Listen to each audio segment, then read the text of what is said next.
កើងជំពូក44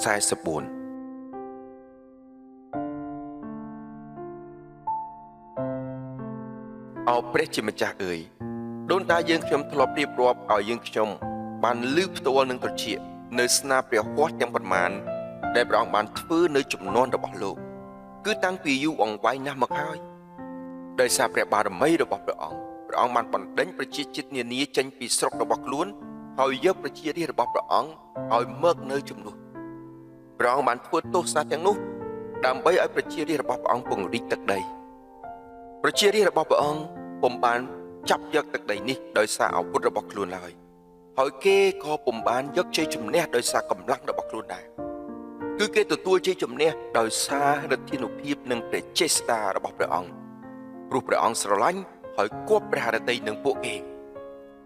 អោព្រះជាម្ចាស់អើយព្រះអង្គជាព្រះមហាក្សត្ររបស់ទូលបង្គំមានតែព្រះអង្គទេដែលប្រទានជ័យជំនះដល់ប្រជារាស្ត្ររបស់ព្រះអង្គដោយសារព្រះអង្គយើងខ្ញុំបានយកជ័យជំនះលើបច្ចាមិត្តដោយសារព្រះនាមរបស់ព្រះអង្គយើងខ្ញុំបានបង្ក្រាបអស់អ្នកដែលប្រឆាំងនឹងយើងខ្ញុំបើទូលបង្គំមិនពឹងផ្អែកលើធ្នូរបស់ទូលបង្គំឡើយហើយដាវរបស់ទូលបង្គំក៏មិនអាចសង្គ្រោះទូលបង្គំបានដែរមានតែព្រះអង្គទេដែលសង្គ្រោះយើងខ្ញុំឲ្យរួចពីកណ្ដាប់ដៃរបស់បច្ចាមិត្តហើយធ្វើឲ្យអស់អ្នកដែលស្អប់យើងខ្ញុំត្រូវអាម៉ាស់អោព្រះជាម្ចាស់អើយយើងខ្ញុំលើកដំកើងសិរីរុងរឿងរបស់ព្រះអង្គជារៀងរាល់ថ្ងៃហើយយើងខ្ញុំនឹងសរសើរដំកើងព្រះនាមរបស់ព្រះអង្គអស់កលជានិច្ចក៏ប៉ុន្តែឥឡូវនេះព្រះអង្គបានបោះបង់ចោលយើងខ្ញុំព្រះអង្គបានធ្វើឲ្យយើងខ្ញុំបាក់មុខព្រះអង្គមិនយាងទៅជាមួយកងទ័ពរបស់យើងខ្ញុំទៀតទេព្រះអង្គបានធ្វើឲ្យយើងដកទ័ពថយនៅមុខបច្ចាមិត្តហើយខ្មាំងសត្រូវនាំគ្នាប្រមូលទ្រព្យសម្បត្តិរបស់យើងខ្ញុំយកទៅធ្វើជាជ័យភ័ណ្ឌព្រះអង្គប្រគល់យើងខ្ញុំទៅឲ្យខ្មាំងសត្រូវត្របាក់លេបដោយវងសត្វព្រះអង្គធ្វើឲ្យយើងខ្ញុំខ្ចាត់ខ្ចាយទៅតាមប្រទេសនានាព្រះអង្គបានលួចប្រជារាស្ត្ររបស់ព្រះអង្គយ៉ាងថោកបំផុតព្រះអង្គពុំបានចំណេញអ្វីឡើយព្រះអង្គបានបណ្ដោយឲ្យប្រទេសជិតខាងមើលងាយយើងខ្ញុំ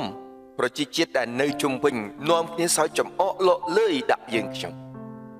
ព្រះអង្គបានធ្វើឲ្យប្រជាជាតិនានាយករឿងយើងខ្ញុំទុកជាការលេងសើចពួកគេនាំគ្នាងក់ក្បាលចំអកដាក់យើងខ្ញុំទូលបង្គំតែងតែបាក់មុខជារៀងរាល់ថ្ងៃហើយទូលបង្គំអាម៉ាស់មុខណាស់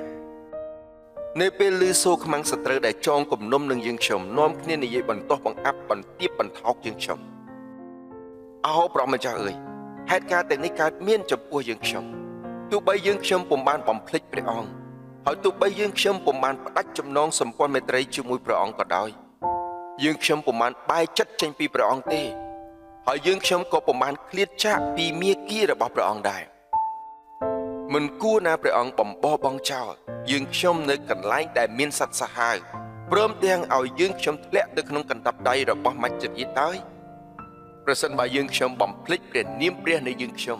ប្រសិនបើយើងខ្ញុំបែរទៅទូលអង្វរព្រះណាផ្សេងទៀតនោះព្រះជាម្ចាស់មុខតែជ្រាបមិនខានបើព្រះអង្គឆ្វេងយល់អ្វីដែលលាក់ទុកនៅក្នុងចិត្តមនុស្សព្រោះតែព្រះអង្គគេប្រហារជីវិតយើងខ្ញុំគ្រប់ពេលវេលាហើយគេចាត់ទុកយើងខ្ញុំដូចជាជាមដែលត្រូវយកទៅសម្លាប់ព្រះអង្គម្ចាស់អើយហេតុអ្វីបានជាព្រះអង្គនៅផ្ទុំលក់ដូច្នេះសូមក្រោកឡើងសូមតើនឡើងកុំបោះបង់ចោលយើងខ្ញុំរហូតតទៅឡើយហេតុអ្វីបានជាព្រះអង្គពួនមិនទើបមើលមកយើងខ្ញុំដូច្នេះ